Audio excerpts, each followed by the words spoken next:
When it comes to I Feel Fine, it's a heartbreaking portrayal of a young man's struggle with mental illness that definitely breaks the usual output of coming of age movies. Ozzy is a teenager living in this rural part of a city with his parents and two siblings.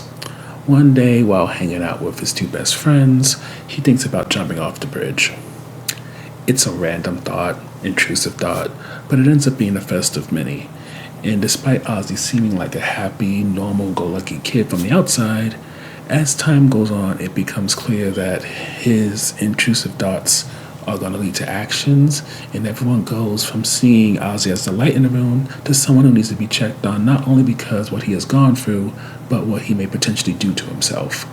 To begin, when it comes to highlights, even though it's kind of a bit of an odd highlight to start off with after what we just said, I do appreciate the dark humor that is in I Feel Fine. For in many ways, you could imagine this being something like 13 Reasons Why in terms of how morose it can possibly get. But throughout, even though Ozzy's parents are very much worried and take things seriously, you can see when it comes to his friends, they are more willing to make mental illness jokes and things like that to make it so that Ozzy doesn't have to be seen as someone who has to be handled with kid gloves. Instead, they make jokes almost at the level of how you would make jokes about somebody's acne, eczema, them being socially awkward. And with that, it doesn't necessarily create a sense of normalizing the mental illness, especially because of what Ozzy does throughout the film.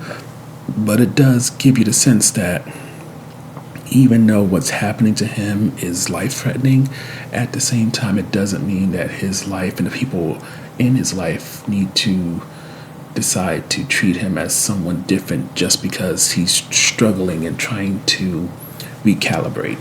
The next highlight for us is that even though it doesn't make sense, there aren't any phones in this film, at least in terms of cell phones. And originally, the reason why we thought there wasn't any cell phones is because we thought this movie took place in the 80s and 90s, especially by the way that it's shot. Yet then when you hear the mention of Katy Perry and the mention of Ariana Grande, it becomes clear that this is modern times. It's just for whatever reason, phones aren't being used. And I would say because there is no phone medium, it has, if not forces the characters to interact more.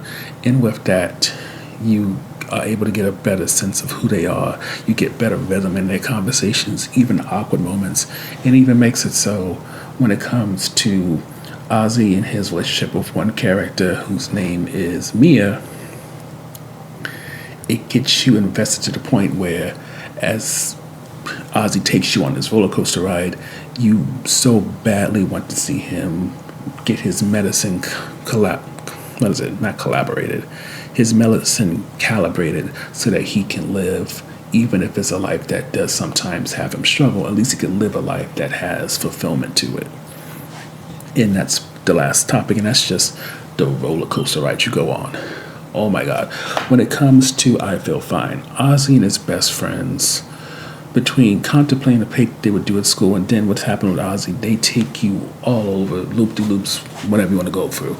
And it really does kind of upend what you would expect from a coming-of-age drama. Because it's just, in many ways, it feels like it's trying to give you the type of honesty that a lot of coming-of-age dramas don't give, since for most of them, I feel, or maybe it's just the ones I watch, they want to give you a silver lining at the end. They want to make it seem like things are going to get better, but with every time that Ozzy attempts to take his life, it chips away at you to the point where you really wonder, is this film going to actually end with Ozzy dying, or is this just, us seeing him work his way to rock bottom before he gets his meds calibrated and he gets to build himself back up?